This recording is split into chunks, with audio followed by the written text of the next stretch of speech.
Дорогие друзья, сегодня тот редкий случай, когда моего гостя нужно представлять или очень долго и детально, или достаточно назвать его имя и фамилию. Так тоже бывает. Перед тем, как так поступить, я просто добавлю, что мой гость получил ни много ни мало в 2010 году золотую пальмовую ветвь на Каннском фестивале. Ну, не буду затягивать интригу. Мой долгожданный гость, замечательный актер, режиссер и сценарист Серж Аветикян. Здравствуйте, Серж, дорогой. Здравствуйте. Я дополню, что я буду задавать мои вопросы по-русски, а мой гость будет отвечать по-армянски, так что включайте свои титры и автоматические переводы. И начнем с первого вопроса. Серж, вы родились в Ереване и прожили до 15 лет здесь, в Армении, а потом переехали во Францию. Как произошел этот переход от советской культуры, от того, что вы видели здесь, от этих школ, где вы изучали языки, в культуру, в которую вы весьма удачно интегрировались в это общество? Շատ հետաքրքիր հարց է, որովհետև կարծում եմ, որ երբ որ արդեն 15 տարեկան եք եւ ապրում եք մի ինչպես ասեմ կազմակերպված իդեոլոգիկ երկրում պիոներ եւ կոմսոմոլ եք եղել եւ հետո մեկնում եք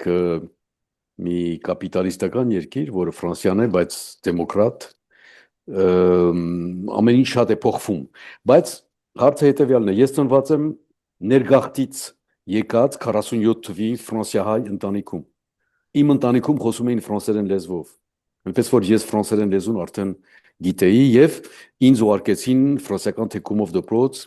119 համար դպրոցը Կայարանի մոտ Երևան, որտեղ ֆրանսերեն էինք սովորում հենց սկզբից հենց առաջին դասարանից։ Այնպես որ լեզուն ինձ շատ օգնեց, որ ես երբ որ հասա Փարիզ, արդեն կարող էի արտահայտվել ֆրանսերեն լեզվով, իհարկե ոչ շատ կատարելագործված, բայց կարող էի, այնպես որ շատ շուտ ինձ համար պարզ եղավ, թե ինչպես ես կարող եմ ֆուտբոլից անցնել թատրոն։ Ուզում եմ ասել, սպորտից, որտեղ չենք խոսում, խաղում ենք, անցնել խաղալով բեմի վրա օգտագործելով այն լեզուն, որ չէիք օգտագործում իսկապես։ Ուզում եմ ասել, որ մեծ խնդիրներ չեղան ինձ մոտ, միայն մի քանի սովորություններ կային, ասենք մի օրինակ տամ, շատ բանալ օրինակ է, երբ որ գնում էի դպրոց, հենց երրորդ դասարան էր, վերջին 3 դասարաններն էին, այնտեղ այդ ժամանակաշրջանում 71 թիվն է, ամեն առավոտ բոլորը համբուրվում էին 4 անգամ, 4 անգամ, հետո գնում էին դասի, հետ գնալուց նորից 4 անգամ ստեյջություն ասելու համար, ամեն առավոտ, ես իրենց ասում էի, այ մարդ, մենք ամեն օր ենք իրար տեսնում, չեմ հասկանում, ինչու պետք է համբուրվենք ամեն օր, սա ֆրանսիական բաններ այդպես, դա հիմա 2 անգամ է դարձել, կարծեմ, ավելի կարճ է, բայց այդպիսի փոքրիկ բաներ էին, որոնք ոչ թե ազդում են, այլ տարօրինակ են թվում եւ որոնց հետ պետք է համընկ նայել կամ ոստանալու ոչինչ չկա։ Մեկ խոսքով ինձ համար այդ անցման process-ը շատ դրական եղավ, այլ ոչ թե դժվար։ Ну, в общем-то, культура множественных поцелуев, она характерна как сегодняшней Армении, так и Франции. И вообще французские армяне много чего привезли. Начать хотя бы с того, что большинство армян вместо шнура калучун с легкой руки французских братьев и сестер говорят «мерси». И это, в общем-то, очень плотно интегрировалось в наше общество. Вообще, как вы относитесь? Вот в ваших работах очень много уделяется вниманию корням, памяти, наследию. Вот как вы относитесь к этой двойственности? Вы, вот как говорил Азнавур, армянин французского разлива или француз армянского разлива? Как вы себя позиционируете? Ազնավուրն ու Վերնոյը այդ 100%-ը բերեցին մեջտեղ, 100% ֆրանսիացի, 100% հայ, որտեղ իրենց համար պետք էր դա, իրենք բոլորը իրենց անունները փոխել էին։ Առաջին սերունդը, երկրորդ սերունդը օտար երկրի մեջ ապրող հայերի մասին է խոսքը, ստիպված էր մորալ արման փոխել իր անունը, որտեղ Ազնավուրյան, Աշոտ Մալաքյան, մի Ալիս Սապրիչ եւ այլն անունները երկար էին եւ մի քիչ օտար, իրենք այնպես արեցին, որ կարողանալ ինտեգրացվել ֆրանսիական կյանքի մեջ։ Ես եղա իմ կարծիքով իմ սերնդի առաջիններից, որ մերժեցի անունս փոխել, որտեվ ինձ էլ խնդրեցին, ասեցին, որ անունը շատ ենք սիրում, բայց ինքը երկար է, Ավետիքյան Սերժը արդեն իմ մականունը չի, իմ մականունը Սահակ է։ Ես ծնվել եմ Սահակ, բայց Սերժ դարձա Ֆրանսիայում, որովհետև ոչ ոք հ տառը չի կարող արտասանել Ֆրանսիայում։ Ասում էին Սակ, Զակ, Իզակ, ես չէի կարողանում դիմանալ, ասեցի փոխում եմ մականունս, Սերժ մականունը ինձ թվում էր ավելի մոտ, Սերգեյ, Սերժ եւ այլն, Սերժ դարձա, իսկ Ավետիքյանը թողեցի, որովհետև ես կարծում էի, որ փոխելու ժամանակն անցել էր արդեն եւ պետք է ինտեգրացումը լինի մոտ քո մշակույթին, քո պատմությանը։ Ահա, չգիտեմ ինչ ասեմ ուրիշ, որ ինչպես ասեմ ձեզ, երկկողմանի լինելը, երկու մարդ լինելը, ոնց որ թե դուք կորեք ձեր ամբողջի մեջ։ Բոլորս էլ ունենք մեր ամբողջը։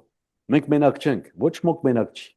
Մարդիկ որ կարծում են որ մենակ են, կարծում են որ շփոթվում են, իրենք ամբողջի մեջ են, իրենց ֆանտոմներով, իրենց ընտանիքով, իրենց պատմությունով եւ այլն։ Եվ մի քիչ կորում ենք, երբ որ այդ ամբողջը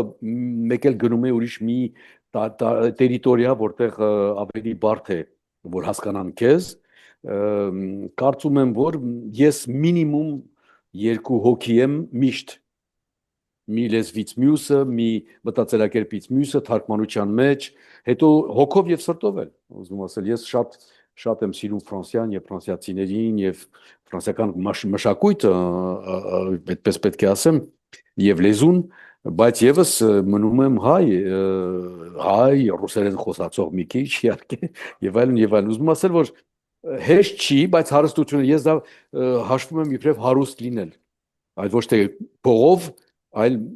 միջին հոգով եւ արվեստով։ Ну, у армян и вообще есть эта тенденция находить армянские корни у разных людей. Вот у Суворова мама армянка, у того папа армянин и так далее. Там, не знаю, Вахтангов, Немирович Данченко. Я имею в виду людей нашей с вами сферы. И, кстати, я напомню нашим зрителям, что сегодня не традиционное интервью, как и любое интервью в рамках интервью без купюр, а это разговор двух актеров. Вот, если позволите так, значит, это именовать. Вместе с этим есть понятие человек этнический армянин или армянских корней. А есть люди, которые говорят, а вот он армянин. Вот для меня армянин Азнавур. Армянин тот человек, который сделал действительно то, за что он может считаться и называться этим народом, представителем этого этноса, этой нации. Для вас водораздел вот между этническим армянином или человеком таких-то корней, да, вообще, может, даже и может не касаемо именно нашей нации, вообще человека, приверженность к его нацидентификации, она где для вас проходит? В чем она для вас? Դժվար հարց է, ասեմ ինչու, որովհետև ես կարծում եմ ստիպողական ոչինչ չկա։ Մարդը իր դաստիարակությամբ, իր իմաստությամբ պետք է որոշի, թե ինքը ինչ մշակույթի է պատկանում, ինչպես է կարողանում օգտագործել իր անելիքը, կամ շատ մարդիկ կան, որ կտրվում են հենց իրենց ազգությունից։ Չպետք է մոռանալ, որ հայերը ընդհանուր առմամբ նախ սփռված ազգ են։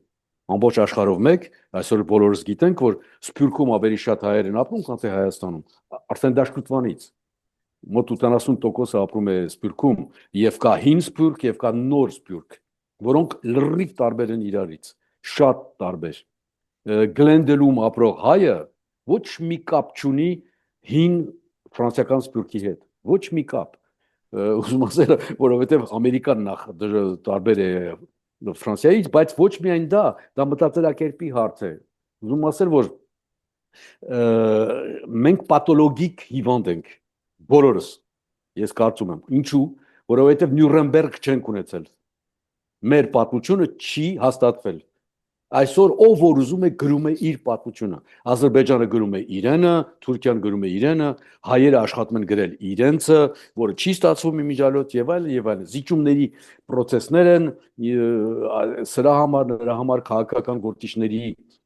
գործերն են նամանավանդ այս վերջին ժամանակաշրջանում, որ արդեն տրոմպներ են եկել եւ այլն, որ չգիտես որն է ճիշտ, որն է սխալ։ Իսկ մենք սոցիալական կապ ունենք ամբողջ աշխարհի հետ եւ մեր համայնքի հետ։ Ես իմ համայնքի հետ կապ ունեմ, աշխատում եմ երիտասարդների հետ Երևանում, Ֆրանսիայում խաղում եմ թատրոնում, ֆրանսերեն լեզվով, նկարվում եմ ֆիլմերում։ Имитирует ասեմ ձեզ по-русски могу сказать, что мой последний роль в телевидении, это будет в январе во Франции, второй канал. Я играю роль Горбачева на русском. Горбачев, когда он встретился с Миттераном. Это до его конца. Очень интересная сцена, потому что Горбачев хочет сказать Миттерану, что он закончился, он не будет, и Россия не будет в Европе. Потому что Миттеран очень хотел, чтобы Россия, потому что он очень любил Достоевский, Толстой и так далее. Ну, он не понимал, что коммунизм, идеология сделали в России другое дело. Хочу сказать об этом, что кастинг, который сделал этот, он думал, что я мог играть Горбачеву. Это для меня значит, что у нас есть многие жизни, которые работают около друг друга. Այնպես որ կարծում եմ, որ մենք մեր հարստությունը պետք է օգտագործենք, որ լեզուներ ենք խոսում, որ ապրել ենք տարբեր իդեոլոգիաների մեջ, տարբեր երկրներում եւ այլն բան, բայց պետք է մենք մեր մեջ չփնտրենք, ինչպես ասեմ, շատ շեշտել ոչ թե տարբերությունները, որտեղ տարբերությունները հարստություններ են։ Իսկ մենք այնպես ենք անում, որ տարբերությունը պետք չի, պետք է կամ միասին լինենք, կամ առանձին։ Իսկ Կովկասի հայերը առավել եւս պատմական ձևով իրենք ընտանեկան բան ունեն, միացումներ ունեն մեկը մյուսի դեմ, դե պետք է նորից երեխեքին ասում եմ Ռաֆիկ արդացեք, մեկ դար առաջ է գրել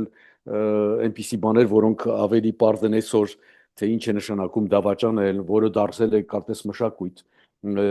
ինչ է կարծում չհավաքվել միասին ինչ որ բան որոշելու համար։ Ասենք հիմա Էրիկ Չարաշոդվատ էի կարծում, որ ընդդիմությունները Հայաստանում էս եկող բաների հանդեպ ընտրությունների հանդեպ ընդդիմությունները կարծեմ մի 10 հատ տարբեր ընդդիմություններ են, որոնք ամեն մեկը 4% են կարողանում բերել։ Իսկ իրենք չեն հասկանում, որ կարող են բոլորը միանան, գտնեն որևէ մի յուրահատուկ բան իրենց համար ու կարողանալ միասին ընդդիմել եւ հասնել 40%-ի, բայց ուզում եմ ասել, սա օրինակ է, սա օրինակ է։ Кажется, вы просто пытаетесь сейчас выйти против национальной уже сложившейся идеологии всегда. Вспомним меликство, вспомним все беды, которые происходили именно из-за того, что армяне между собой не могли договориться и сплотиться. И, кстати, в этом смысле всегда была одна очень интересная фраза, что мы умеем побеждать там, где это невозможно, но победив, не знаем, что делать с этой победой, и начинается вот это все разделение. Вы знаете, перед тем, как встретиться с вами, я готовился, естественно, у меня есть читатели, зрители, я им сообщил, что я буду разговаривать с вами, и вот мы как раз вырулили на один из вопросов от нашей читательницы. Если вы позволите, я его вам прочту.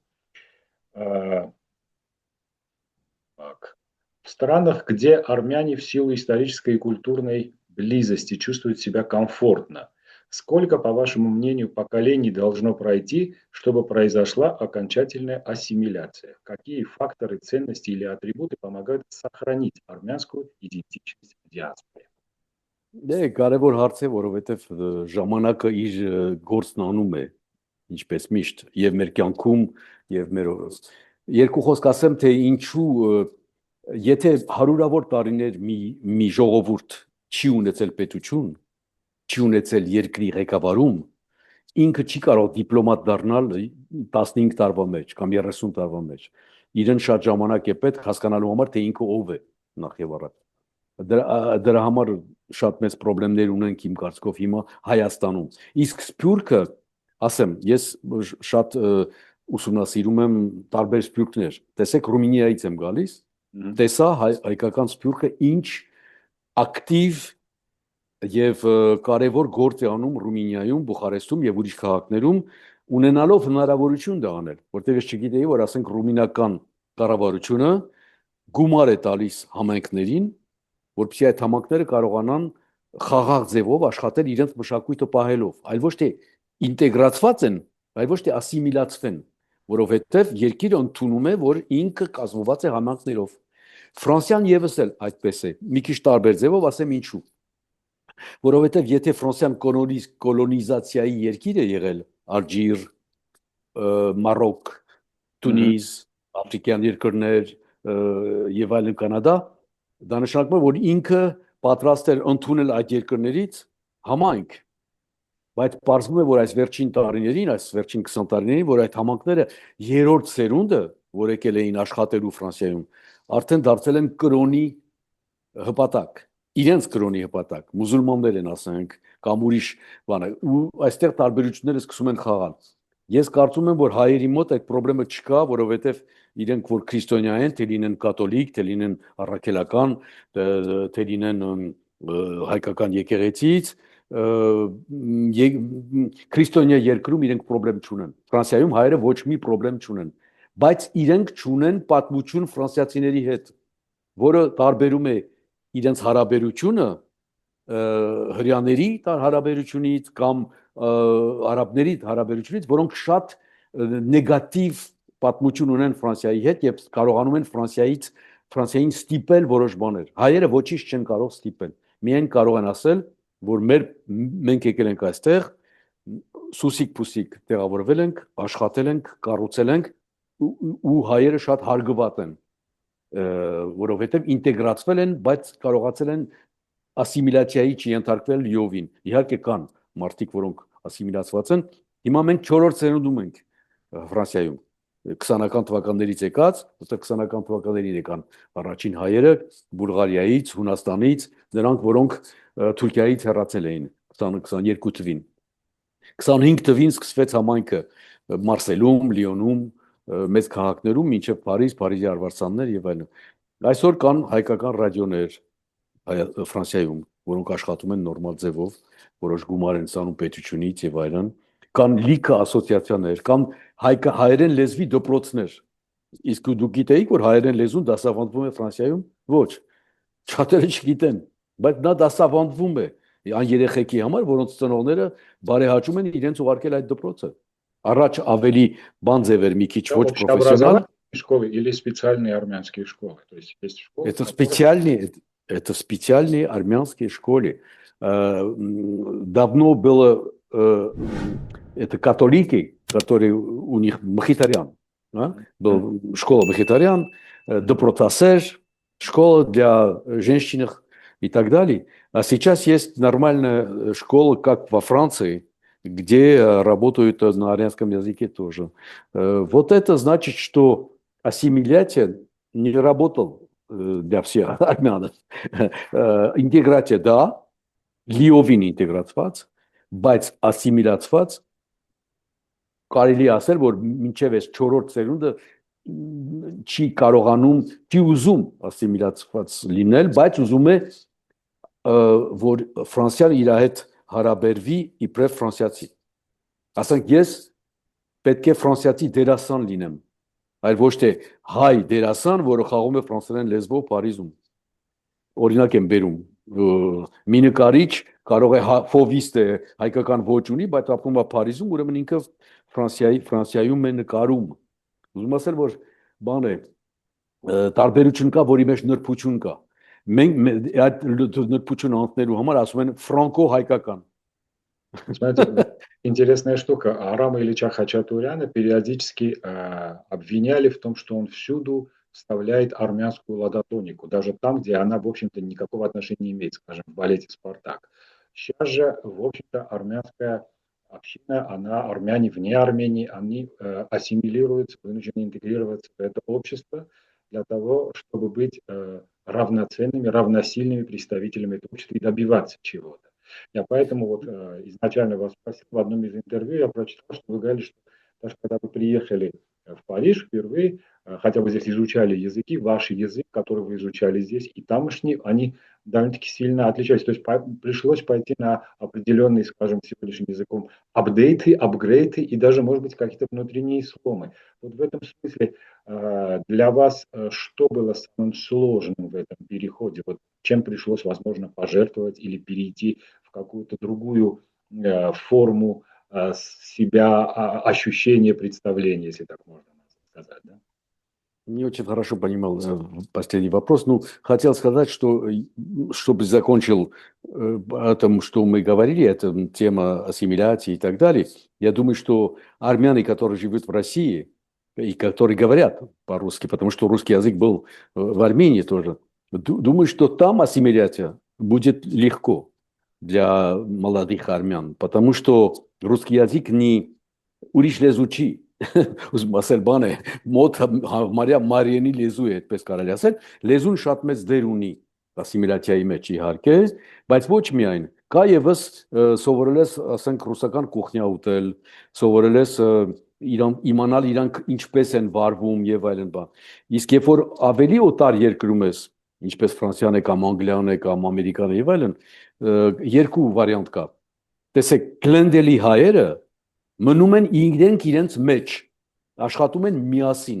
գողանում են միասին, փող են աշխատում միասին։ Ուսում ասել Ամերիկայի համակարգը այդպես է, բաներն են, համայնքներ են, որոնք իրար մեջ են աշխատում, այնտեղ ասիմիլյացիայի հարց չկա։ Շատ 100%-ով գիտեմ, որ շատ հայեր կան, որ անգլերեն չեն խոսում, գլենդելու, հայերեն են խոսում միայն իրանք իրաց մեջ գործի մեջ են։ Ռուսաստանում նույն բանն է, բայց ռուսերեն լեզվով։ Դրա համար շատ նրբություններ եւ տարբերություններ կան։ Չենք կարող գլոբալ ձևով խոսել, որ սփյուռքը ինչ է նշանակում հայերի համար։ Նշանակում է, որ լրիվ սփռված ժողովուրդ է, որը ստիպված է ընտելանալ տարբեր մշակույթների, տարբեր ձևերով եւ այլն։ Իսկ ձեր վերջին հարցը կարծեմ չհասկացա, ինչ նրբություն կար այդ վերջին հարցի մեջ, եթե կարող եք ասել։ Я просто хотел спросить, вот человек идет на определенные жертвы, когда интегрируется в другое общество, вам тем более в столь юном возрасте. Насколько сложно было перейти в этот формат? Чем, скажем, из уже привычного вам пришлось пожертвовать? Ну, для меня ничего не было сложно. Ես շատ շուտ եմ ընտելացել ֆրանսիական մշակույթին, կյանքին, եւ ընդհակառակ ուզել եմ, որտեվ ասեմ ինչու։ Իմ ծնողները երբեք երջանիկ չեն եղել Հայաստանում։ Իհարկե ապրում էին նորմալ, երգում էին, ապարում էին, բայց իրենք ծնվել են Ֆրանսիայում եւ 47 թվականին, երբ որ եկել էին Ստալինյան ժամանակաշրջանում Հայաստան, իրենք շատ վատ են ընդունել։ Աղբարի տեղ էին դնում, այդպես էին ասում եւ այլն։ Չեմ ուզում ասել, որ դա միայն բացասական էր, բայց դա ստիպում էր իրենց պաշտպանվել ինչ որ մի կովկասյան երևույթից, որի հետ իրենք չէին կարող շփվել։ Եվ իրենք էլ Ռումինիայից եկած հայերի հետ էին, Հունաստանից եկած, Եգիպտոսից եկած եւ այլն, Ֆրանսիայից իհարկե եկած շատերը, որ միասին էին, երբ որ Խրուշչևի ժամանակաշրջանը եկավ եւ այդ ընտանիքների հավաքույթը կարելի եղավ, բոլորը սկսեցին թղթեր պատրաստել գնալու համար։ Դա 23 տարի հետո էր իրենց գալուց։ Պատկերացնում եք, ուզում ասել, որ չեն կարողացել համընկնել Հայաստանի, սովետական Հայաստանի կյանքի հետ։ Իսկ ես շատ հեշտ կարողացա ինտեգրացվել ֆրանսիական եւ ֆրանսիացու մշակույթի եւ կյանքի մեջ եւ դարձա դերասան թատրոնում, կինոյում, ռեժիսոր, պրոդյուսեր եւ այլն եւ այլն եւ այլն։ Եվ տաղանդը օթից չի ընկնում։ Տաղանդը աշխատանք է։ Եթե չես աշխատում, տաղանդը չես կարող ապացուցել ոչ քեզ համար, ոչ էլ մյուսների համար։ Միայն աշխատանքով ես։ Եվ մենք կարծեմ, որ գլոբալ առմամբ աշխատավոր ժողովուրդ ենք եւ գիտենք որքան դժվար է հասնել որևէ մի բանի, երբ որ քո համար դու չկաս այդ բանում, պետք է ապացուցես, որ կաս։ Նույն բանն է մեր պատմության հանդեպ։ Տեսեք, շատ ֆիլմեր կան հայերի կողմից արված ցեղասպանության մասին, կամ ցեղասպանության մոտ կամ իմիգրացիայի մասին, բայց որ դա պատմականորեն ընդունված չի օրինավոր ձևով Թուրքիայի կողմից, նշանակում է, որ դու պիտի ապացուցես, որ դա եղել է, հետո պատմես պատմությունդ։ Իսկ նորմալ ձևով դու կարող ես պատմել ուղղակի պատմությունը, առանց մտնելու ապացուցման process-ի մեջ։ Երբ որ Էլիա Կազանը անում է Ամերիկա ֆիլմը, ինքը ոչինչ չի ապացուցում, ինքը ցույց է տալիս, որ հայերին ցկել են ջարդել արևելյան Օսմանյան կառավարությունում եւ զգուշացնում են, որ պետք է խուսափեն եւ այլն եւ այլն։ Ուզում ասել, որ մեր խնդիրներից մեկն այն է, որ մենք չենք կարողանում ստիպել մյուսներին, որպիսի ապացուցվի պատմական մի մեծ տրագեդիա, որը մեր ժողովրդի գլխին է եկել եւ որը գեոգրաֆիական առումով դառնում է ֆրանսիացիք ասում են peau de chagrin տխուր մորթի փոքրացում Հայաստանը հայերը որտեղ էին մինչև առաջ հիմա որտեղ են մի խոսքով ուզում ասել որ բայց ես մի բան ունեմ եւս իմ մեջ շատ շուտվանից եւ դա գացկով ճիշտ է ես երբեք չեմ դատում ժողովրդին եւ տարբերում եմ կառավարությունը ժողովրդից կա կառավարություն եւ կա ժողովուրդ որին խափում են կամ վախեցնում են որպիսի ինքը ենթարկվի եւ կա ժողովուրդ որը չի ենթարկվում որովհետեւ գիտի որ իրեն սուտ են ասում դրա համար երբ որ ես գնում եմ Թուրքիա եւ գնալու եմ նորից մարտամսին աշխատելու նկարելու եւ այլն ես չեմ դատում ժողովրդին ժողովրդի ասերիքից երբ որ նկարում եմ հասկացվում է որ ինքը չի կարող ճիշտ ասել ինքը խափում է որտեղ ինքը գիտի որ իրեն խափել են բայց դա հանդիսատեսը պիտի հասկանա այլ ոչ թե ես պիտի դատեմ ասեմ տես այս մարդը բեխաբար է ոչ մի բան չգիտի ոչ մի բանից չէ ինքը գիտի բայց ինքը իրավունք չունի ասելու ինքը իրեն է խափում եւ մեզ այսպես է ես կարծում եմ որ հիմա սա բան մի ավելի կոնկրետ բաներ ավելի հեռու գնացի բայց ուզում ասել որ ինտեգրացման եւ ասիմիլյացիայի process-ը գալիս է նրանից որ եթե արմատներ չկան եւ այդ արմատները ճիշտ չեն դրված որևէ միտեղ չեք կարող ընտելանալ նրան որ դուք ստիպված եք գործը դուք անել այլ ոչ թե գնալ այնտեղ որտեղ գործը արված է Серж, большое видите издалека. Вот сейчас вы издалека имеете возможность наблюдать того, что происходит в Армении, в свете и последних событий, и в свете того времени, когда мы с вами познакомились. Это было, если я не ошибаюсь, лет 15 назад, на первых золотых абрикосах. Я провел с вами первое интервью. Вот. Что происходит с этим народом для вас? Вот смотрите, 40 лет последний, да, даже с захватом вот советского периода инъектируется, в общем-то, чужеродная культура. И в музыке, и в гастрономии, и во всем, и в понимании. В итоге вымывается почему я спросил вас о национальной идентичности, вымывается та основа, которая, в общем-то, классифицирует человека как армянина. Вы сказали, история предательств и так далее. Вы предателя, допустим, 6-7 веков назад и сегодняшнего сравнить не сможете. Это разные фактуры, разные уровни. Да? Что происходит с этим народом для вас? Почему люди, понимая, что происходит в этой стране, тем не менее,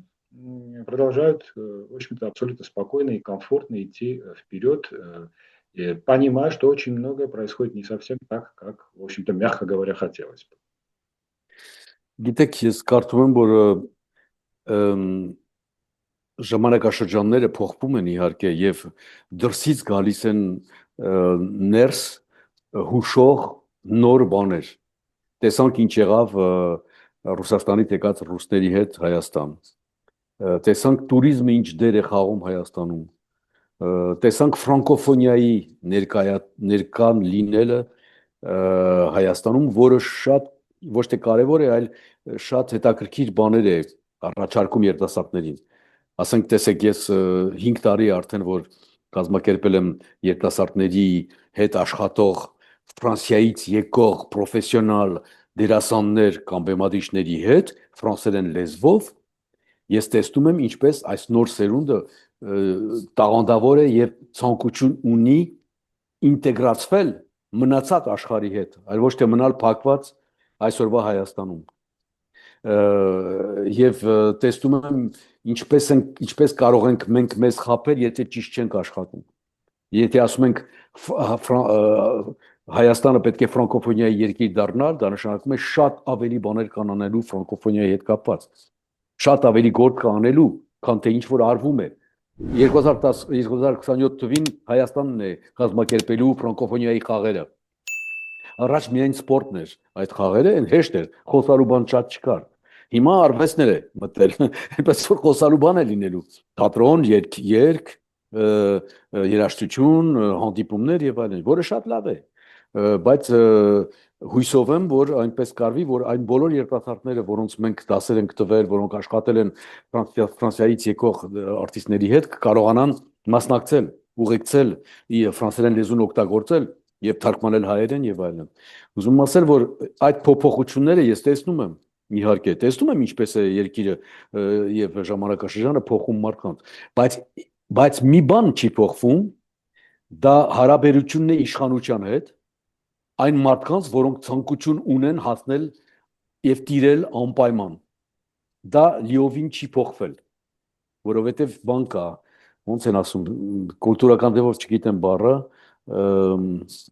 чем позволительно говорить и абсолютно проблем, совершенно спокойно. У нас до этого да, я свободный человек. Абсолютно спокойно. Беседуем актера, так что может быть любой диалект. Մի քիչ չի վերացել ցուցամոլությունը։ Շատ մարդիկ պետք ունեն ցույց տալ, որ իրենք տաղանդավոր են, որ իրենք գիտեն, որ իրենք կարող են, որ իրենք հարգված են, բայց անպայման չի, դու չես ասելու, որ այդպես է։ Ժողովուրդն է ասում քեզ, որ դու քեզ սիրում են։ Հո դու չես ասելու ժողովրդին, ինձ սիրեք։ Ես տաղանդավոր եմ, ես լավ բաներ, չէ, ժողովուրդն է ասում, քո ֆիլմերը նայելով, քեզ թատրոնում տեսնելով եւ այլն եւ այլն։ Ես տեսեք, որ քայլում եմ Երևանի փողոցներում,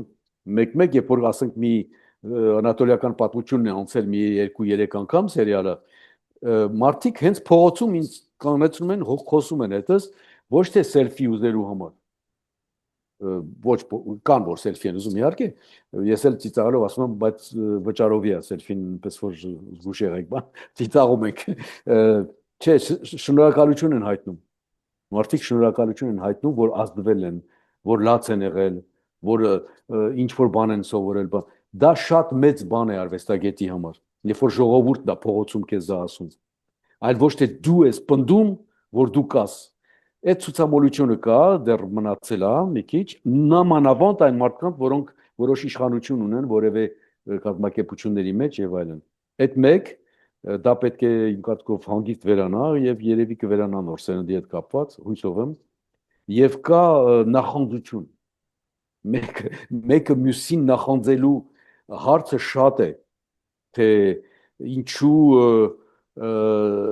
Փելեշյանը կամ Պարաջանովը կամ Մալյանը ավելի շատ ճանաչված են, քան թե ես, ասենք։ Այսպիսի բաներ կան, որոնք երի եմ ասում, Փելեշյանը, Պարաջանովը, Մալյանը, Դովլաթյանը եւ ուրիշները նույն բանն է դերասանների հետ, Սոս Սարգսյան, Ֆրուզե Մկրտչյան եւ այլն, որոնք դարձել էին ժողովրդի սիրված արվեստագետներ, դա իրենք զորով մորով չեն արել, դա իրենց գործն են արել, հասելատեղ այդ գործը։ Դու չես կարող դա ստիպել որևէ մեկին, որ ընդունեն, որ դու տաղանդավոր ես, թե տաղանդավոր չես, ուզում ասել, բայց հետո ինչպես է Փելեշյանը իրեն պահում դրա համար, կամ ինչպես էր Պարաջանովը, կամ ինչպես էր Մալյանը, եւ այլն, իրանք տարբեր ազնվորություններ են եւ մարդ իր խարակտերն ունի, իր ձևն ունի։ Այսօր մի քիչ տարբեր է, որովհետեւ նոր կոմունիկացիա կա Facebook, կա Instagram, կա տեսեք մենք հիմա on-line ենք խոսում, ես Ֆրանսիայում եմ, դուք Հայաստանում եք եւ այլն, չկար սա ժամանակին, հիմա ավելի հեշտ է, բայց հիմա եւս մարդիկ ավելի խեղդված են ինֆորմացիայի մեջ։ Ինֆորմացիան գալիս է ալիքի պես, մեկը գալիս է, մյուսը ալիքն է գալիս տանում է։ Ժամանակ չկա Մարսել ստացված։ Հազվադեպ են մարդիկ, որոնք ժամանակ են վերցնում նայել, զգալ, հասկանալ, հարց տալ, ինչպես այն աշխատանքը, որ դուք եք անում, որ դες հետևողները հարցեր են տալիս որոնք դուք կարող եք տալ, ասենք, որևէ մեկին, որի հետ խոսում եք։ Такой вопрос. Вы не раз в своих работах обращались и к теме геноцида, и к теме диаспоры. Вот как бы вопрос из двух частей состоящий. Во-первых, насколько, по-вашему, искусство может позитивно влиять на осознание и понимание этого явления и как исторической травмы, и как исторической действительности. И второй, возможно, совершенно обратный вопрос, который вы не ожидаете. Вам не кажется, есть такое мнение, что именно тема геноцида, она как бы лимитирует сознание творческого человека, тем более, если это человек, естественно, в первую очередь армянин, то есть ограничивает его, и как бы мы что ни делали, во всех произведениях, фильмах и так далее, в спектаклях мы вкладываем кусочки этого геноцида, и тем самым, ну, как бы закрывая это вопрос, опять-таки, как вы понимаете, не мой личный, закрывая этот периметр, как бы, творческий. Вот как вы считаете на предмет этого? Գիտեք, ես կարծում եմ, որ արվեստը ընդհանուր առմամբ ծառայում է սիրո եւ ինտելիգենտ մտածելակերպի զարգացմանը։ Եթե սերը չի կարողանում փոխանցվել արվեստի միջոցով, սերը դա չի նշանակում քնքուշ սեր, բան, ուզում ասել ինչ որ մի գեղեցիկ բան, որ մարդուն բավարարում է եւ կարծես թե մարդը կարողանում է իրենն անել դա, արվեստը ինչ էլ պատմի, իր մեծ դերն ունի խաղալու ժողովրդի հանդեպ։ Թե լինի գրականություն, թե լինի գեղանկարչություն, թե լինի քանդակագործություն, թատրոն նամանավանդ իհարկե, որը առաջին մեծ արվեստներից մեկն է, իհարկե կինոն։ Ուզում եմ ասել, որ առանց մտերմության հանդիսատեսի ժողովրդի հանդեպ արվեստը չի կարող դրական բաներ փոխանցել կամ մտածելու տեղ տալ, ինչպես ասում են ժողովրդին։ Իսկ այնպիսի տրագիկ հարցեր շոշափելու բանում շատ իհարկե դժվար է, թե որն է ճիշտ, որ ճանապարհն է ճիշտ, որպիսի հանդիսատեսը կարողանա ինքը իր ազատ մտածելակերպ ունենա դրա հանդեպ, որտեղ ընդհանրապես կարծես թե երբ որ հենց գենոցիդի մասին է խոսվում կամ այնպիսի պատմության մասին, որը չի ընդունվել եւ այլն, մենք աշխատում ենք տալ տվյալներ, որ պետք է հավատալ, որ եղել է, այսպես է եղել եւ այլն։ Իսկ ես երբ որ դոկումենտալ ֆիլմեր եմ նկարում, նմանավանդ Թուրքիայում, Պապիկիս գյուղը եւ այլն, 4 անգամ եմ եղել, հիմա 5-րդ անգամ եմ գնալու, ես դա չեմ ստիպում, որ լինի փաստեր կան, որոնք իրենցից են խոսում, այլ ոչ թե դու պետք է պնդես, դու պետք է զորով մորով ասես, չէ, այսպես է եղել, չէ, փաստեր կան, որ մարդիկ միամտորեն իմիջայլոց, որոնք մեղավոր չեն, բայց մասնակցել են, անուղակի ձևով մասնակցում են այդ նեգատիվ մոտեցմանը, դա հանդիսատեսը շատ լավ զգում է եւ ես ոչ թե ես ինձ իրավունք չեմ տալիս դատել մարդկանց, այլ համպիսի հարցեր եմ տալիս կամ համպիսի մոտեցում ունեմ, որ իրենց են բացահայտում։ Կարծում եմ, որ արվեստի մեջ կա այդ բացահայտման process-ը, որ հանդիսատեսը պետք է ինքն էլ ունենա իր ազատ տերիտորիան հասկանալու համար, այլ ոչ թե պնդես, որտեվ ասեմ, բոլոր մասսայական արվեստները իդեոլոգիաները օգտագործել են։ Թե լինի ֆաշիզմը, նազիզմը, ստալինիզմը օգտագործել են, մինչ այսօր օգտագործվում է իհարկե առավել եւս ուրիշ ձև մամուլի միջոցով, նոր կապերի միջոցով, պարզվում է, որ այդ իդեոլոգիան շարունակվում է քարոզվել ժողովրդի գլխին, որպեսզի իրանց մեջ տեղ չմնա մտածելու։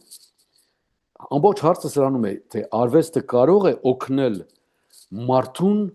ավելի ազատ ձևով մոտենային մտածելակերպին եւ ինչ որ բան կարողանա վերլուծել ինքը իր մեջ, որտեվ այդպես է սկսում դաստիարակումը, այդպես է սկսում դիալոգը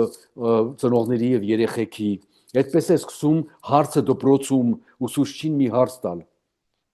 այնպիսի հարց, որը ընդհանուր առմամբ չի տրվում եւ այլն։ Դրա համար ես շատ մեծ հարգանք ունեմ բոլոր արվեստների հանդեպ, որոնք կարողանում են բացահայտել տերիտորիա բացել մարդկանց մեջ, որպիսի սեր լինի, որպիսի հասկացողություն լինի, որպիսի բարի մոտեցում լինի։ Ես ավելի եմ պաշտում, եթե ասեմ այդպես, արվեստը քան թե կրոնը, որտեվ կրոնն էլ է դա քարոզում, բոլոր կրոնները քարոզում են, որ մարդը պետք է բարի լինի, մարդը պետք է մեկի, բայց պարզվում է, որ կրոնների պատճառով են կռիվները եւս մեջտեղ գալիս, որ մեկը մյուսին նույն Աստվածն ունեն, բայց մեկը մյուսին ասում է դու գոյություն չունես, ես իրավունք ունեմ, դու այստեղ չես կարող ապրել, իմ իրավունքն է եւ այլն։ Դա էլ կրոնի միջոցով, բայց ինչու։ Ավելի ճիշտ է աստվածավախ լինել, քան թե հավատացյալ։ Այդպես կարող եմ արտահայտվել։ Աստվածավախ ֆրանսացիք են ասում dans la crainte de Dieu։ Իհարկե պոետիկ մոտեցում է սա, թե ինչ է նշանակում աստվածավախ։ Դա նշանակում է հասկանալ, որ քեզնից բարձր օրենքներ կան ամբողջ համայնքի մեջ, որտեղ դու ապրում ես, բայց անպայման չի, որ դա եկեղեցում լինի, սպիրիտուալ մոտեցում, սպիրիտուալ բառը չգիտեմ ասվում է թե ոչ, по-русски как спиритуал, а? Духовный. Духовный, да. Սպիրիտուալ, այլ ոչ թե կրոնական մոտեցման հարցն է, դա արվեստը ունի այդ հատկությունը, որ ինքը սպիրիտուալ բաներ է անցկացնում, եւ ես հավատում եմ մի բանի, բոլոր մարդկանց մեջ կա հնարավորություն, որ լինի ազատ մտածելակերպ։ Ազատ ինձ համար նշանակում է ոչ թե չգիտեմ ինչ հնարելու, նշանակում է տեղ ունենալ, վերլուծելու սա եւ հետո եզրակացություն կազմելու թե քեզ համար որն է ամենաճիշտը։ Եթե դու այդպես ես մոտենում մյուսին, մյուսներ այդպես, ուրեմն դիալոգը կարելի է։ Մենք կարող ենք համաձայն չլինել, իրավունք ունենք համաձայն չլինել։ Ինչու պիտի անպայման համաձայն լինենք, չէ՞։ Կարող ենք համաձայն չլինել, բայց պետք է այդ արգումենտները համաձայն չլինելու լինեն երկկողմանի։ Մեկը ասում է սա, մյուսը ասում է սա։ Ժողովուրդը պետք է, դրությունները դրա համար են արվում։ Ժողովուրդը պետք է եզրակացություն կազմի, թե սրա ասացի մեջ ինչ կա, նրա ասացի մեջ ինչ կա, այս արգումենտի մեջ ինչ կա, սրա մեջ ինչ կա։ Այլ ոչ թե կրոնը, հավատքը, սա, նա եւ այլն, որոնք ավելի քարոզիչ բաներ ունեն, չեմ ասում։ Ես բան չունեմ հավատացյալների հանդեպ։ Եթե հավատքը մարդուն օգնում է բարի լինել, պոզիտիվ բաներ անել կյանքում, թող հավատա, խնդրեմ չկա։ Բայց հավատքի միջոցով մյուսներին դուրս գցել կամ իդեոլոգիայի միջոցով մյուսներին չհավատալ, դա նշանակում է, որ ինչ որ բան է դիկտատորիալ մոտեցում է ավելի շատ։ Չգիտեմ ինչու եմ խոսում սրա մասին, դուք հարց տվեցիք ինձ, սպանված։ Ну, мы обо всем говорим, скажем так. Не скажу, что это был ответ на мой вопрос, но тем не менее было очень интересно послушать. Вы сказали, что, в общем-то, театр всегда действительно являлся тем инструментом при разных властях, при разных системах, при разных формациях. И вместе с этим мы видим, что сегодня, то, что касается армянской истории, армянской действительности, мы терпим поражение в информационной войне. То есть то, что касается интернета, то там, где фальсифицируется армянская история, им уже чуть ли не доведено до какого-то маразматического уровня, когда мы вынуждены оправдываться. Но по умолчанию человек, который оправдывается, значит, он чувствует за собой какую-то неуверенность, что действительно не соответствует действительности. Мой вопрос был в том, насколько вы считаете, что театр, искусство в целом может способствовать восстановлению этой несправедливости. Ведь искусство имеет, как вы абсолютно верно указали, те возможности, те мосты от сердца к сердцу, да, которые в прямом доказательном разговоре ты можешь и не донести. Я очень извиняюсь, я могу вам привести один пример. Я был знаком с одной русской поэтессой, которой я рассказывал об истории Армении, и она очень строго и, в общем, так не веря относилась ко всему, к древней истории, весьма так. А потом произошло чудо, когда я говорил, что там Герард, значит, Копье, первые христиане, говорят, ну ладно, умоляю. А потом произошло чудо. Она увидела картины одного из армянских художников, Рудольфа Хачатряна. И она полюбила Армению через это искусство поверила во все, что я говорил, то есть уже автоматически это вошло. И даже написала цикл стихов по картинам этого великого художника, нашего современника. Я поэтому спрашиваю, на ваш взгляд, театр и искусство насколько могут способствовать в условиях сегодняшней данности принятию вот этой, значит, данности и об армянском и об армянской истории, и вообще влиянию на вот этот фактор, как на историческую травму для самих армян? Ну, я думаю, что еще раз, что искусство может много. Я об этом говорил. Потому что на каждый ամեն մի արվեստի մեջ կա մի յուրահատկություն։ Այդ յուրահատկությունը կարող է ազդել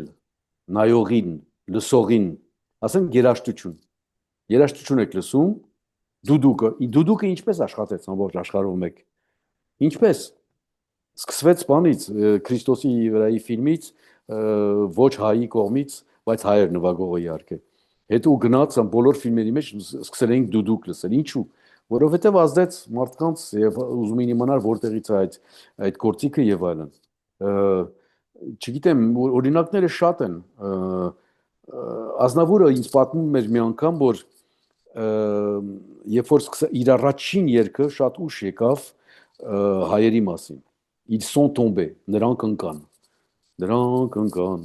նրանք ընկան առանց իմանալու թարգմանում եմ ես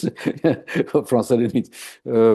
ասում է իր իմպրեսարիոին է զանգում հարավում էր ինքը այդ ժամանակ 74 թիվ է կարծեմ կամ մի քիչ արդեն ինքը շատ մեծ մեջողության մեջ է շուտվանից բայց երբեք ոչինչ չի գրել հայերի մասին իր բանը agentը հրյա է ցակումով ինչպես շատ ագենտներ եւ Ֆրանսիայում եւ այլն այդ իրանք շատ այդ գործի մեջ են շոու բիզնեսի մեջ ինչպես Հոլիվուդում էին այնպես էլ Եվրոպայում որոշ երկրներում ինչպես Ֆրանսիան եւ այլն այդ ագենտը ասում է մի հատ երկերի հեռախոսով են խոսում այն ժամանակ բան չկար iPhone եւ այլն չկար հեռախոսով չար ասում է լավ երկեմ առանց բանի զգա սկսում է երկել հələ երկը չի վերջացրել Ես իրագետ ասում եմ, վայ, ես ինչ լավ երգ ես գրել մեր համար, մեր պատմության վրա, որովհետև հայ բառը դեռ չի ասվում։ Միայն վերջում է ասում, parce qu'ils étaient fautifs d'être enfants d'Arménie, որովհետև նրանք մեղավոր էին հայ լինելով։ Վերջին բառն է ապացուցում, ինչպես երկրաշարժի ժամանակվա երգն էլ, վերջին բառն է Հայաստան, ստեղ էլ վերջին բառն էլ, որ նրանք հայ էին, որտեղ նրանք երեխեք էին հայերի։ Ասում Շարլ ասում ասեցի ստոպ մի րոպե հələ չեմ վերջացրել երգը վերջացնում հա գեմտը ասում հա չէ շատ լավ երգ է անպայման 45 այդ ժամանակ 45 բաներ էին անում փոքրիկ պլաստինկաներ ու անում են ու երգը գնաց ագին բան ուզում ասել որ նորից եմ կրկնում մենք Նյուրնբերգ չենք ունեցել դա նշանակում է ինչքան էլ Զորով մորով Ֆրանսիան ընդունում է, այս ինչ երկիրը ընդունում է, ոգեղասպանությունը անվանվում դա եւ այլն, այս ինչ ԱԺ-ն ընդունում է, դատավարություն չի եղել Թուրքիայի հանդեպ։ Այսօր շատերը չգիտեն, որտեղ չեն գնացել կամ չեն պատկերացնում, որ այսօր Ստամբուլում կա Թալաատի արձանը, Էնվերի արձանը, Գերեզմանը եւ այլն, այնպիսի մարդիկ, որոնք ցեղասպանություն են արել, կազմակերպել։ Հասկանում եք։ Երբ որ ես շների ֆիլմը արեցի անիմացիոնը, հենց որ կանի մասին էի խոսում սկզբից, այդ շների պատմությունը իրական պատմություն է, այնտեղ ոչ մի կապ չունի հայերի հետ։ Իրենք փնտրում էին, թե եվրոպացիք ասել էին, այս ինչ քաղաք է, 60,000 շուն կա փողոցում թափած, բոլորը գազազած, իրիկունը մեզ գծում են եւ այլն բան, ինչ որ բանա պետք անել, այս երիտասարդ թուրքերը որոշում են հասկանալ, թե ոնց են անելու, որովհետեւ չգիտեն ոնց անեն, որ ինչու որտեղ ոչ ոք չի ասում ինչի են շները փողոցում։ Այսօր Էրդոգանն էլ չի ասում ինչու են շները փողոցում, որովհետև իրենց մուսուլմանական հավատքի մեջ կա մի տաբու։ Շունը կեղտոտ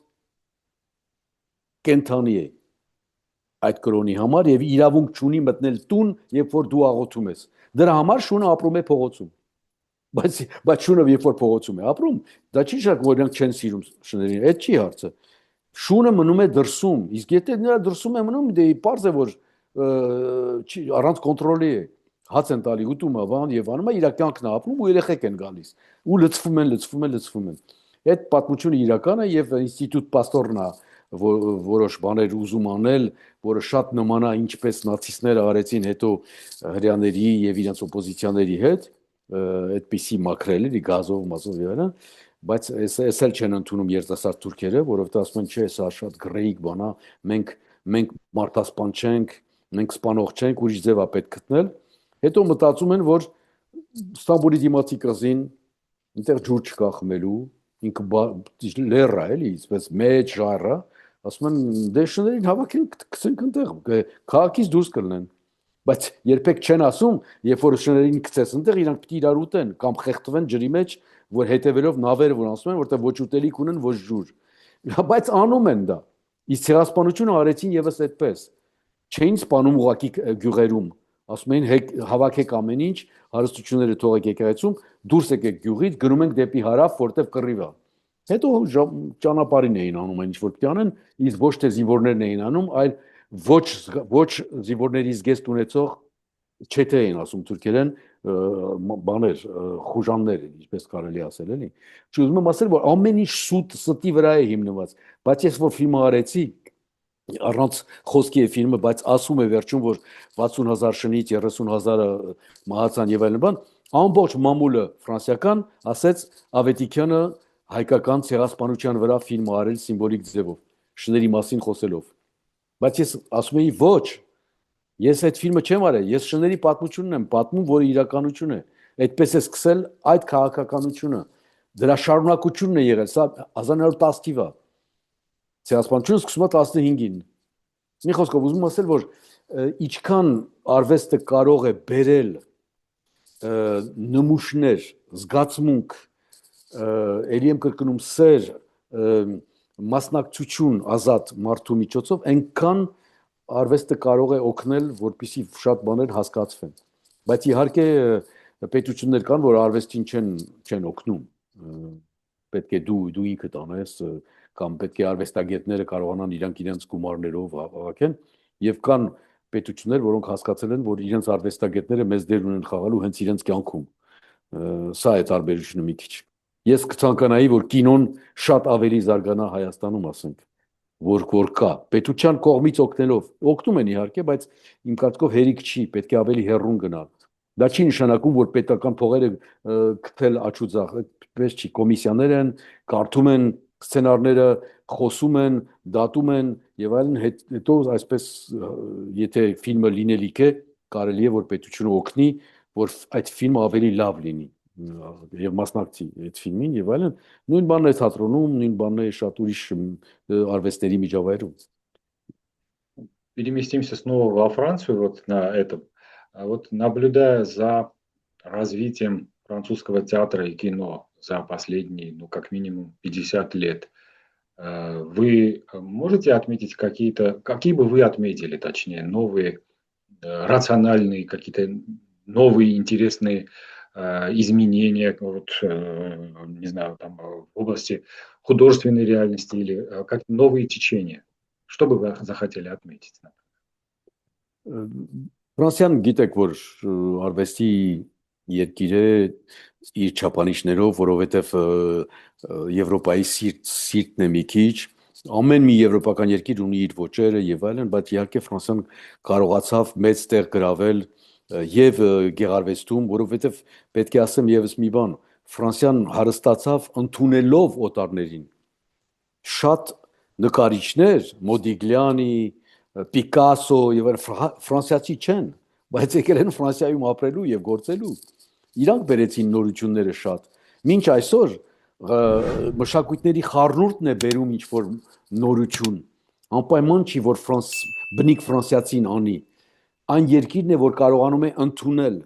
տեղ տալ օտարին, որ օտարը ոչ թե ասիմիլացվի, բայց բերի իրենը, իր զգացմունքը, իր տեսանկյունը եւ արվեստագետների մեջ շատ կան այդպես օտարներ, որոնք օտար չեն, ֆրանսիացի են դարձել, ինչպես ես, բայց իրենց զգացմունքով, իրենց ազատ մտածելակերպով են կարողանում մատուցել Իհարկե, մինչև պոետներ, մինչև գրականություն, չեմ ասում միայն գեղանկարչություն, կինո կամ թատրոն, լեզվից, երբ որ լեզուն տիրապետում ես, եւ դու ունես ուրիշ մի լեզու, դա նշանակում է այդ սինտեզը շատ մեծ օգտակար է քո նոր բացահայտումներին։ Դրա համար ասում եմ, ինչքան լեզու գիտես, այնքան էլ մարդ ես, այդ ասացվածքը շատ ճիշտ է, որովհետև լեզուների խառնուրդը բերում է նոր մտածելակերպ, նոր դիրք եւ հենց մարմնի մեջ էր մարդու։ Այդ առումով Ֆրանսիան դեռ շարունակում է կարողանալ օգտագործել, բայց ասեմ, հիմա ուրիշ մի վտանգ կա, որը ժամանակաշրջանի հետ է կապված։ Հենց այն, որ մի քիչ առաջ ասում էինք, այս Instagram, Facebook, ինտերնետ եւ այլն, եւ AI եւ նոր տեխնոլոգիաներ, որոնք գալիս են ձայնը փոխելու, սա տրուկաժներ անելու, մենք տեսնում ենք դա ցանցերի վրա, չէ՞։ Հիմա շատ դժվար է լինելու կարողանալ հասկանալ որն է սխալ, որն է ճիշտ, որն է հնարված, որն է իրական։ Եվ դա շատ մեծ խնդրեմ է, որովհետև նշանակում է, որ գեղարվեստականը դառնում է խաբուցիկ։ Իսկ գեղարվեստականը հենց այն էր, որ հոլովում էր մի պատկերացում, մի բան, որ կարողացել ես արտահայտել քո օգտագործած արվեստի միջոցով, գեղանկարիչը, աբստրակցիայով կամ կինոն, որը ոչ թե միայն տրուկաժներով է քեզ զարմացնում, այլ իր կառուցվածքով, իր ներքին լեզվով, իր ռիթմով, իր պոեզիայով եւ այլն։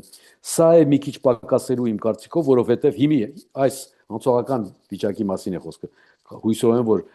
կարող կմարսենք եւ կանցնենք ուրիշ էտապի, բայց գիտեմ հիմա, որ կամ սոցիալական ֆիլմեր են արվում 80%, կոմեդիաներ սոցիալական, որոնք պետք է լինեն շատ մատչելի եւ հեշտ նայվող, ինչպես սերիալներն են, որտեղ սերիալները եկան հեշտացրին հայացքը հանդիսատեսի, որ հետևում են, հասկանում են, այնտեղ, չգիտեմ, полицейские вещи, там другие вещи, которые интересно смотреть, ну, это можешь понять без проблем. Ուզում ասել, որ թեմաները աղքատացել են, թեմաների մոտեցումը աղքատացել է։ Մի տարբեր մի քիչ երկրներից են գալիս ստեղծագործողներ, ասենք հենց Պարսկաստանից, պարսկական կինոն ինչ որ նորություններ է բերում, եգիպտական կինոն կամ ռեժիսորը եգիպտացի, որը ուրիշ երկրում է նկարում, որտեղ իր երկրում ինքը արգելված կլինի, բերում է նոր լեզու, որովհետև ինքը խոսում է ուրիշ թեմայի մասին։ Ինքը խոսում է թե ինչպես են խաբում մարդուն եւ այլն։ Ուզում ասել, ուրիշ մոտեցում է սոցիալական։ Մի քիչ հիմա անցնում ենք մի քիչ ոչ հարուստ ժամանակաշրջան կապված արվեստի հետ։ Մի քիչ ոչ հարուստ, բայց հույսով եմ, որ նոր սերունդները կբերեն օգտագործելով գործիքները։ Գիտեք ինչու է մի քիչ հարուստ, որովհետև մենք գործիքները օգտագործելու տեղը գործիքներն են մեզ օգտագործում։ Գործիքները շատ մեծ տեղ են բռնում։ Ուզում եմ ասել, այն գործիքները, որոնք կարող են քո գործն անեն։ ChatGPT-ին, որին սցենար ես գրել տալիս, ինքը օբյեկտիվ սցենար է գրում քո տեղը։ Իսկ դու սուբյեկտիվ մարդ ես։ Արվեստը սուբյեկտիվից է գալիս, ոչ թե օբյեկտիվից։ Կարող ես դու օբյեկտիվ դարձնել որևէ մի բան, բայց սուբյեկտիվ դարձնել, երբ որ անում ես։ Իսկ ChatGPT-ն ինքը օբյեկտիվ մոտեցում ունի, ուզում ասել ինքը չափանիշներ է մեկը մյուսին բանանում, ասում է սա է ճիշտը։ Բայց դու կարող ես էլի հարցեր տալ իրեն ուղղելով իր ասածը, ինքը կասի, չէ, սա լավ չի, ուրիշ բան կա անելու եւ այլն։ Ուզում ասել, որ մարդու ոչ թե խելացիությունը, այլ սուբյեկտիվությունը, մտածելակերպը, որը իր յուրահատկությունն է, շատ ավելի հետաքրքիր է, քան թե գործիքի առաջարկը։ Մենք կարող ենք գործիքը օգտագործել, այլ ոչ թե թողնել, որ ինքը մեզ օգտագործի։ Սա է իմ ասելիքը։ Я абсолютно с вами согласен, но вот мы недавно также беседовали с коллегами абсолютно на эти же темы относительно искусственного интеллекта. И пришли к такому выводу, что искусственный интеллект все-таки в области театра, да, это немножечко вопрос спорный. Вот для вас первый вопрос. Насколько искусственный интеллект может негативно, то, о чем вы говорили, влиять на театральную сферу? И второй вопрос. А если, вот как я сказал, радикальные, на ваш взгляд, решения, новые тенденции именно не в кино, а именно в театре за последние 50 лет в французской культуре? Ես նկատեցի, որ այս վերջին 20-25 տարվա մեջ հենց իմ աշխատանքներն էլ շատ մեծ ազդեցություն ունեն նոր տեխնոլոգիաների հետ կապված։ Ասեմ, օրինակ եմ տալիս։ Թատրոնում համարյա թե հիմա չկա թատրոն առանց պատկերի ցուցադրման, առանց կինոյի մասնակցությամբ, ուզում ասել, առանց էկրանի։ Բոլոր պիեսներում կա, ոչ բոլոր իհարկե, բայց չափազանցում եմ, բայց շատ պիեսներում կան ցուցադրում։ Ոնց որ թե կինոն եկավ, հասավ թատրոնին օգնելու, այլ թատրոնը պետք չունի դրան։ Թատրոնը դերասանների, լեզվի ոճի եւ դրամատուրգիայի հետ կապ ունի։ Ինքը արդեն բանա, կախարդական մի բանա, որովհետեւ հանդիսատեսն ու դերասանը, արտիստները նույն տարածքում են եւ նույն ժամանակում են ապրում միասին։ Կինոյի պես չի, որ վերջացած գործ եք նայում։ Նայում են գործ, որը ձեր դիմաց է արվում եւ կարող է ինչ-որ բան պատահի։ Այս երեկոն անցյալ երեկոյի պես չի կարող լինել եւ հաջորդ երեկոյի պես չի կարող։ Այս երեկոն այս երեկոյին է, որովհետեւ տեսեք, օրինակներ տամ։ Եթե կոմեդիա կա պիեսում, եթե զալում կան 6-7 հոգի, որոնք համարձակում են սկզբից ծիծաղել, որ հասկացել են ինչ-որ բան, որ թույլ են տալիս իրենց ծիծաղել, զալը կարող է հետևի իրանց եւ դառնա զալի ժողովրդի եւ բեմի դերասանների միջև փոխանակում, թե ոնց է աշխատում հումորը եւ այլն բան։ Եթե մի երեկո չկան այդ մարդիկ, որոնք համարձակում են, ասենք, այսինչ տեղում ծիծաղել այս բանի վրա, այդ երեկոն կլինի ավելի հանդարտ զալի եւ բեմի հետ միասին, որովհետեւ չեն համարձակի մասնակցել։ Դա ես չեմ խոսում են թունդ կոմեդիաների մասին, խոսում եմ ավելի նուրբ բաների մասին, որ անպայման չի ծիծաղես։ Հետո կարող ես չծիծաղել բարձր ձայնով, կարող ես միայն ծիծաղել քո մեջ, որովհետև գտնում ես, որ դա այդպես է։ Ուրեմն հանդիսատեսն էլ ունի իր մասնակցությունը, իր ներկան թատրոնում։ Այդ թատրոնը այդ ներկան չպետք է կորցնի։ Իսկ երբ որ սկսում է թատրոնը կինո ցույց տալ բեմում կամ սա անել, նա անել, որ թատրոնի չեն պատկանում, ինքը սկսում է ստեղծել ինչ-որ մի ուրիշ տրամաբանություն, որը ներկան խանգարում է ներկային, ոնց որ ուրիշ արդեն ստացված բան է ցույց տալիս, ուզում ասել, այն կինոն ստացված է, աշխատված է, մոնտաժված է, փոխարինված է, ձայները արված են, միքսինգ են արված եւ այն։ Թատրոնը տենց չի։ Թատրոնը պետք է ունենա իր վտանգը, իր էությունը, իր ներկան, ոնց որ հանդիսատեսն է, ասենք տեսեք, մի օրինակ տամ։ Ես մի երկու անգամ գնացել եմ թատրոն, ընկերների տեսնելու, ճանաչված կամ չճանաչված, մեկ էլ շատ ճանաչված մի արտիստուհի, իմիջիայլոց որի հայրը հայ է, բայց որ շատերը չգիտեն, Մյուրիել Ռոբեն անունով, ինչ որ մի սխալ բան է ասում իր տեքստում, Հունաստան ասելու տեղը ասում է Կորսիկա, որտեղ ինքը Կորսիկայում տուն ունի, շփոթվում է, բայց հանդիսատեսը չգիտի դա, բայց իր պարտնյորը գիտի, ու սկսում է ծիծաղել պարտնյորը, չի կարողանում իրեն պահել, որովհետև շատ բնական ձևով անա խոսում հեռախոսով բան, բայց ասում է Կորսիկա ոչ թե Հունաստան, իսկ այնտեղ Հունաստան պետք է ասվեր տեքստում, որովհետև դրա շարունակությունը կա։ Մյուրիելը հասկանում է, որ ինքը սխալ բան է ասել, բայց ինքն էլ է սկսում ծիծաղել, որտեվ իր պարտնյորը 2 մետր դիմաց իրար ծիծաղում է, ու ամբողջ հանդիսատեսը սկսում է ծիծաղել ծիծաղից, բայց իմանալով, որ սխալ բան է եղել, որ տեքստի մեջ սխալ կա, կամ էլ մոռացում կա։ Մյուրիելը, բայց դա եթե շատ տևի, հանդիսատեսը սկսում է բան վրդովվել։ Պետքա շատ չտևի։ Մյուրիելը անում է կինոյի պես, հետ է գնում քայլելով, ոնց որ նորից է սկսելու իր արելիքը, առաջ է գալիս, ասում է տեքստը, ասում է Հունաստան, ու դե շարունակում են։ Ուզում ասել, որ թատրոնը ունի այս հատկությունը, որ կարող ես կինոյում էլ օգտագործել, բայց կինոյում դու անում ես դիտմամբ, թատրոնում դու չես անում դիտմամբ, ինքը ներկա է։ Այդ ներկա լինել, ասենք բալետը ներկա արվեստ է, թատրոնը ներկա արվեստ է, օպերան ներկա արվեստ է, որտեղ բեմի վրա են եւ քո մասնակցությամբ են իրենք անում։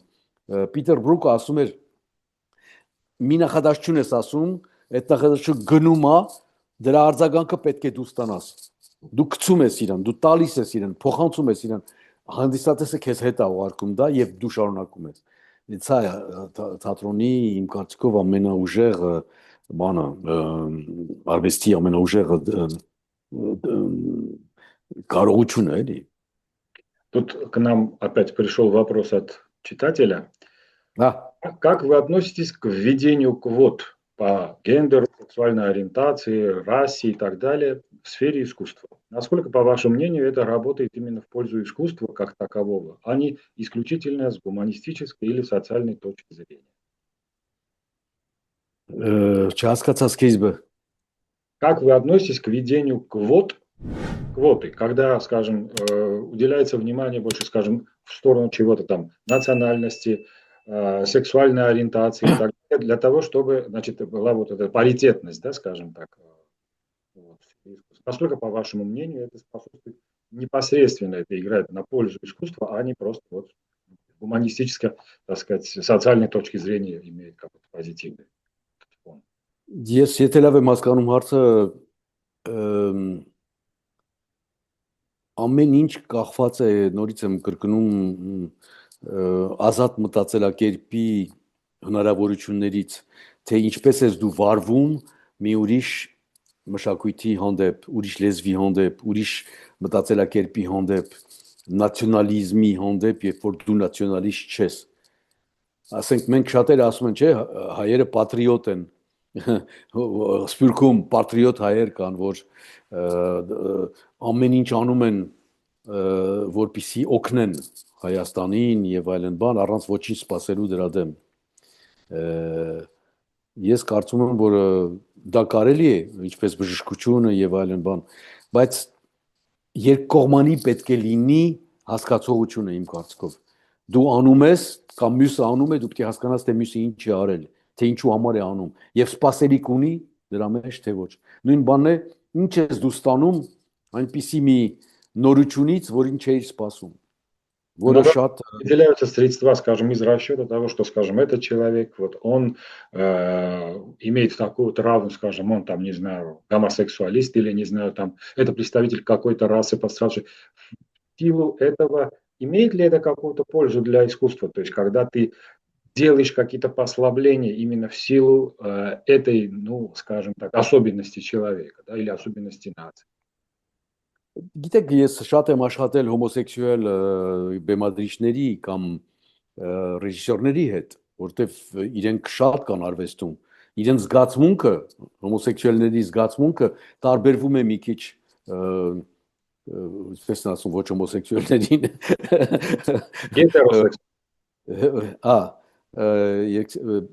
Ուզում ասել, այստեղ հիվանդության նորմալի եւ աննորմալի հարց չկա։ Հարցը զգացմունքի մեջ է եւ ապրելաձևի մեջ է։ Երեխան հիվանդ չի, եթե զգացվում է, որ 16 տարեկան, 15 տարեկան հասակում ինքը հայտնաբերում է, որ